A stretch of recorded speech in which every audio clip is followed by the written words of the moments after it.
কোনো কাৰণ নাই, মই সম্পূৰ্ণ ব্যক্তিগত কাৰণত মই অকণমান ৰাজনীতিৰ পৰা দূৰত থাকিব খুজিছোঁ আৰু বেলেগ একো কাৰণ নাই। কিবা এটা চৰ্চা চলি আছে যে বহুতে কৈ আছে যে কি কৈ আছে লোকসভাৰ পৰা কিবা নগাঁও লোকসভাৰ পৰা খেলিব।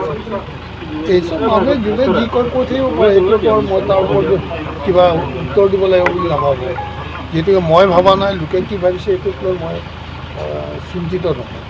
ৰাজনীতিৰ পৰা এতিয়া অন্যাস বুলি কথা নাই, মই ৰাজনীতিৰ পৰা দূৰত আছোঁ। পিছত পৰিকল্পনা কি হ'ব? একো পৰিকল্পনা নাই। চৰ্চা চলি আছে যে আপুনি কংগ্ৰেছৰ পৰা নগাঁও লোকসভাৰ প্ৰাৰ্থিত্ব হ'ব বুলি।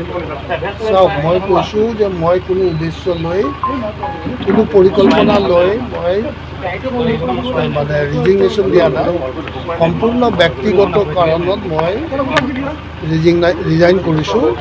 গতিকে এইটোৰ ওপৰত বাৰ বাৰ প্ৰশ্ন কৰি থাকিলে মই অসুবিধা পাওঁ আৰু সেইটোৰ ওপৰত প্ৰশ্ন নকৰিব কোনো কাৰণ নাই। মই ব্যক্তিগত কথাৰ কাৰণে মই মানে অসম জাতীয় পৰিষদৰ পৰা ৰিজিগনেশ্যন দিছোঁ।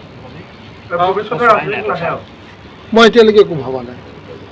যিটো নিৰ্বাচন হৈ গ'ল, সেই নিৰ্বাচনত কংগ্ৰেছে আপোনাক কেনেধৰণে সহায় কৰিছিলে? আপোনাৰ সন্তোষজনকভাৱে সহায় কৰিছিলে নে?